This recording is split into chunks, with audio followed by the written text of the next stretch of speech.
have God say my mind, and you don't I give as you receive, and your release is Satan. This is the part 154 in the series Christ's Forgiveness, How to Manifest Immortality, Season 2. And the name of today's teaching is The Acceptance of Your Brother. How can you become increasingly aware of the Holy Spirit in you except by his effects? You cannot see him with your eyes, nor hear him with your ears.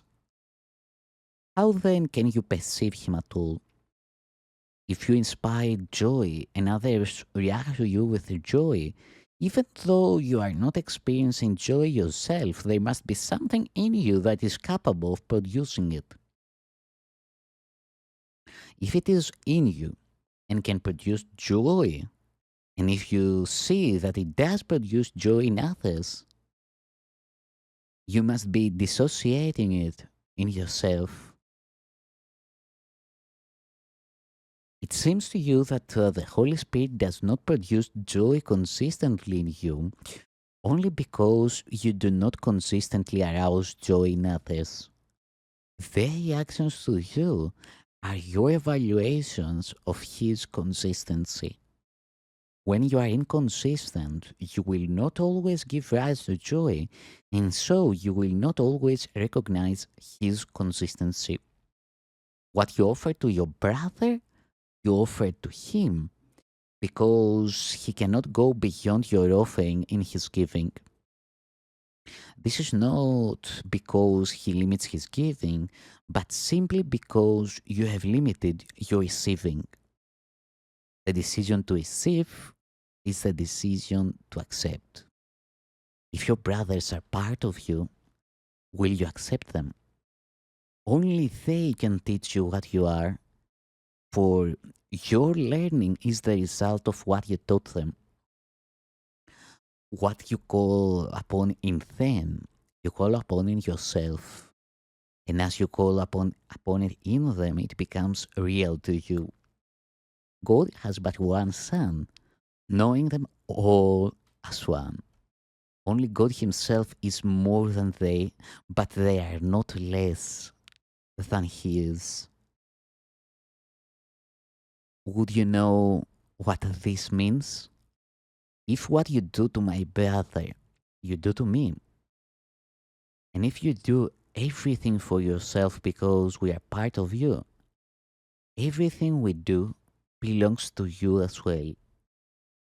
Everyone God created is part of you, and says His glory with you. His glory belongs to Him, but it is equally yours.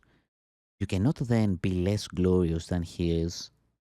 God is more than you only because He created you, but not even this would He keep from you.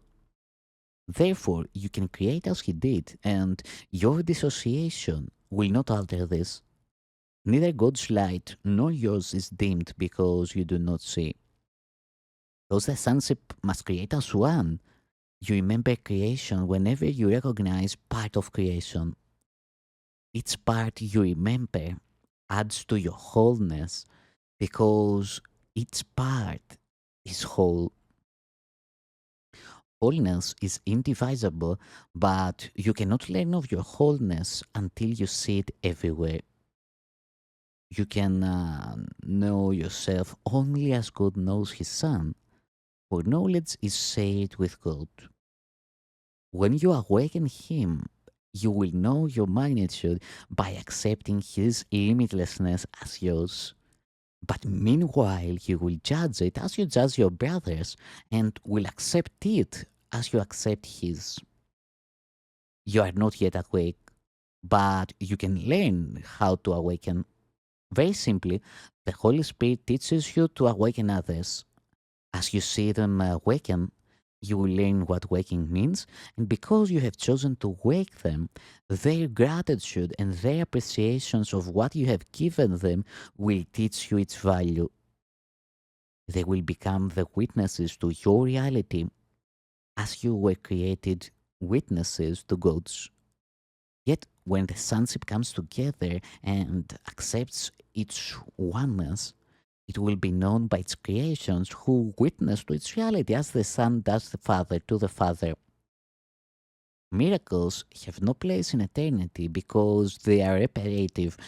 Yet, while you still need healing, your miracles are the only witnesses to your reality that you can recognize. You cannot perform a miracle for yourself because miracles are a way of giving acceptance and receiving it. In time, the giving comes first, though they are simultaneously in eternity, where they cannot be separated. When you have learned they are the same, the need for time is over. Eternity is one time, its only dimension being always. This cannot mean anything to you until you remember God's open arms and finally know His open mind. Like Him, you are always, and in His mind, and with a mind like His. In your open mind are your creations, in perfect communication, born of perfect understanding. Would you but accept one of them, you would not want anything the world has to offer. Everything else would be totally meaningless. God's meaning is incomplete without you, and you are incomplete without your creations. Accept your brother in this world and nothing else, for in him you will find your creations because he created them with you. You will never know that you are co-creator with God until you learn that your brother is co-creator with you.